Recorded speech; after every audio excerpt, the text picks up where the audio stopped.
Okay, very recently I was attacked, and there was a lot of controversy regarding a video that I posted on TikTok, and it got really bad. And I am also going to show you screenshots and videos. I'm going to tell you the full story regarding that.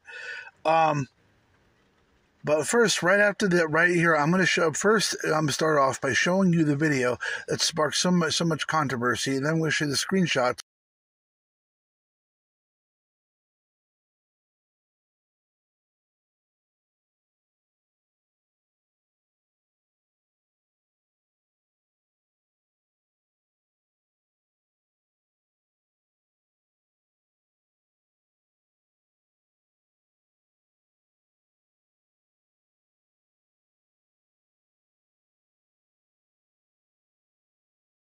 You are aware that credibility is automatically killed. Real taino women do not pimp themselves out like this. Do not use the taino name again, you make me sick. Now, normally I don't name drop, and I don't sit there and do that, but right here I'm showing you screenshots to give you an idea. That video sparked this, and all the crap that I had to deal with. And I had to deal with all kinds of nasty, messy, not funny, screwed up comments that I had to endure. I got massively cyberbullied. This went on for hours and hours. This is only half of what I had to endure. You could pause it and read every one of these and see the people who were responsible for this. These women were relentless. They did not stop at all. I mean, it was just constant barrage. Not to mention, these people were being the epitome of hypocrisy. This is the kind of crap that went on every single day. Now, I'm going to put on this screen because I'm not done narrating. In return, I got a lot of women making nasty videos about me. I'm still stalked on TikTok from these people, and they go out of the way to tell everyone that I'm not taino, that I'm not a cacique, that I'm not of the Arawak Nation, and it's a relentless barrage of nonstop crap. And this has been going on a long time. And meanwhile, these people are the living epitome of everything that our people are not. They act with a false sense of entitlement. They have this delusional idea they could say and do whatever they want without any consequences. Not to mention they all tag team and corralled around me to sit there, and I'm trying to speak out to them and tell them not to be the walking stereotypes that our people are labeled. They're there. I mean, that one girl in that video was sexualizing our people. Meanwhile, a lot of the tribes of the Western Hemisphere have to deal with human trafficking. They have to deal with rape and murder. They have to deal with all kinds of nasty, horrible things that are happening to our people as a whole. And they're getting on me, who's half white and half native. So this has been an ongoing thing for quite a long time. And the only thing I could really say is, you know what? I haven't seen any of them show up to a reservation and help. I haven't seen any of them put themselves in the line of fire and get involved. I haven't seen any of them risk getting threatening phone calls from sketchy people because they dared to step up to the plate and defend the very people who are suffering 10 times more than any taino is right now. Not to mention, you see other famous tainos on the news and in the media embarrassing the hell out of us and being the worst versions of themselves and feeding every stereotype under the sun. And over-sexualizing of our women was what leads to a lot of the problems, a lot of the current problems that are going on. Everything from sexual harassment, which is wrong, to human trafficking. Sexual harassment, sexual assault, I can go on all day. But a part of the reason why that happens is because when our women sexualize themselves and put themselves on TV or on video and on camera like that, they're putting forward toward everybody else the solution that's how our women are. I know as cliche as it sounds, but the reality is the majority of people in North America, by nature, are kind of like drones. They'll follow the crowd. And that's really sickening. Meanwhile, once upon a time, we were a tribe, a proud nation, a tribe of nations. Yes, we lived in the Caribbean. Yes, our ancestors wore close to nothing because it's too damn hot to wear clothes there. But this ain't 500 years ago.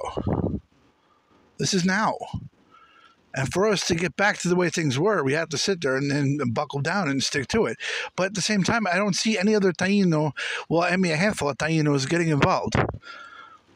Worst of all, there were some girls who were Lakota who got in on the bandwagon and attacked me too. Anyway, I'm going to show you the rebuttal video of what that same girl said to me after all this. I want to preface this video by saying that, my voice sounds weird. I'm a bit sick. However, I believe that the message of this video is way more important, and I want to put it out anyways. So let's talk about the sexualization of Native women as I just experienced this publicly.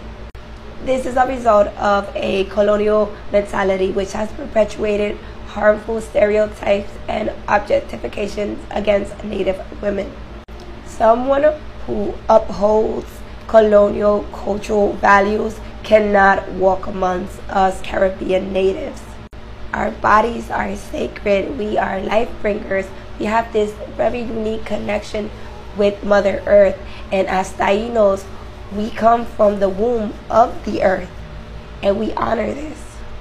It was normal for us women to be topless and only wear a nagua because our men never sexualized us.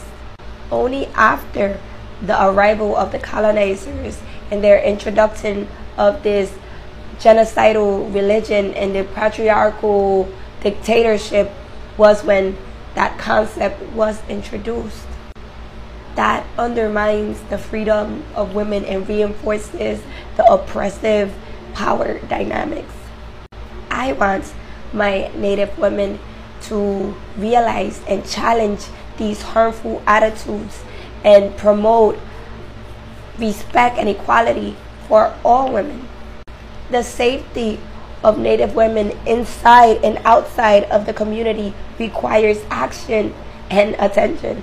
And I applaud the people who work so hard to bring awareness and education on this issue, and the ones who support the victim by bringing them resources to help them. And I call upon the communities, especially the Taino community, to be more proactive and hold these men accountable. And lastly, listen and center the voices of the people who have gone through this experience. Now, here's the one problem with everything she said in that video. She does not speak for the Taino people as a whole. She does not speak for all the Caribbean tribes as a whole. She is not the spokesperson for all the Ukayekes among the Taino people. She is not.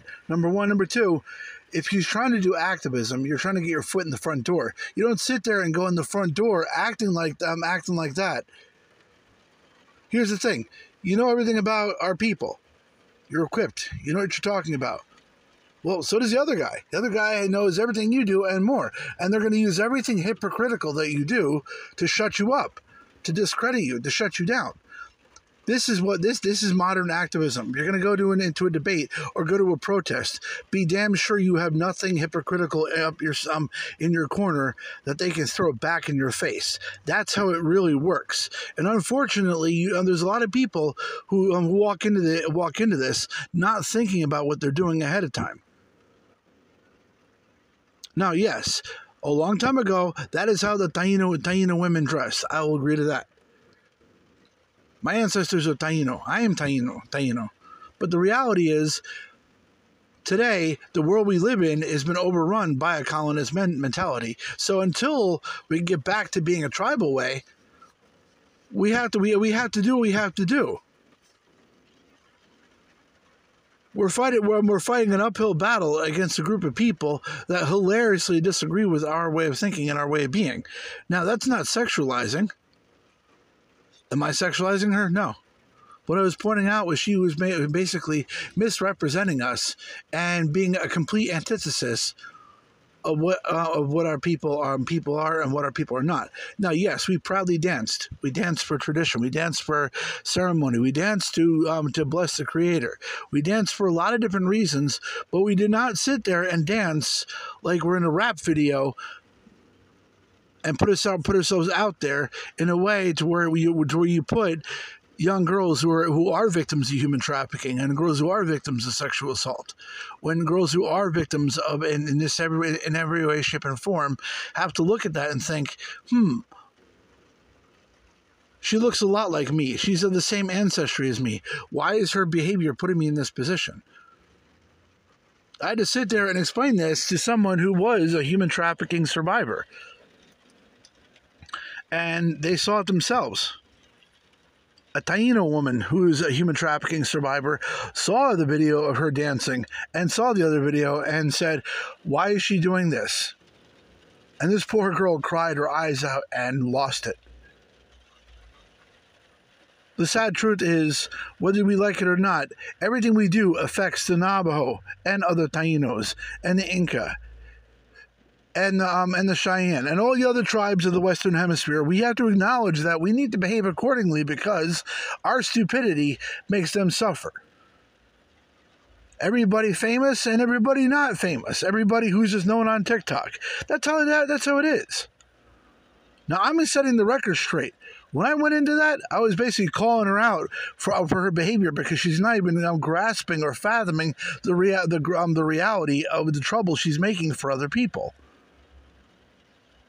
When you open your mouth, you have to consider, or anything you do publicly, you have to consider those who are defenseless or who had nothing to do with your actions, how badly they suffer. Your friends, your family, everybody around you suffers as a result of your bad choices. They thrive when you do well, but then they suffer when you do badly. And this person did not think about that.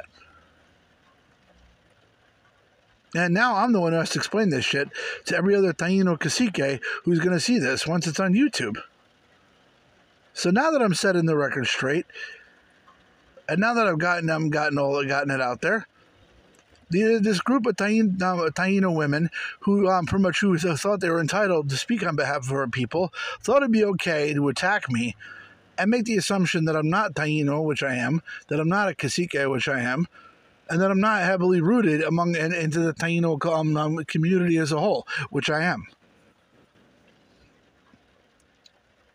They've just only seen me on TikTok. They don't know anything about me outside of TikTok.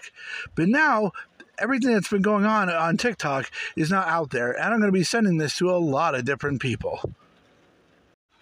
Fact of the matter is, I'm sorry everything went down the way it did. I was forced to publicly apologize when I wasn't even in the wrong. And on top of that, I didn't publicly bash these women at all. Oh no, I'm saying something now because the attacks are not stopping. Everything is not stopping. Now, in my next video, I'm going to be pointing out doing a 5-part video and in a long speech I gave on TikTok, kind of setting the record straight on a lot of different things. But the reality is, these women did this and did not even consider that what they were doing was actually they're causing more damage than good. And as I said, now their actions are displayed You are all over aware YouTube that credibility is for everybody to see. automatically I'm killed. sorry everything went down the way it Real did. I'm Taino sorry that women this do had to not happen. pimp themselves And out I like hope this. that one day, Do not anybody use who the is Taino Taino name again, you learns make from me this, sick. that, you know what, guess what? Everything bad you do has a negative impact on not just our tribe, but all the other tribes as well. In the meantime, Han Han Katu, which means I have spoken, and Taino Ti, which means many blessings.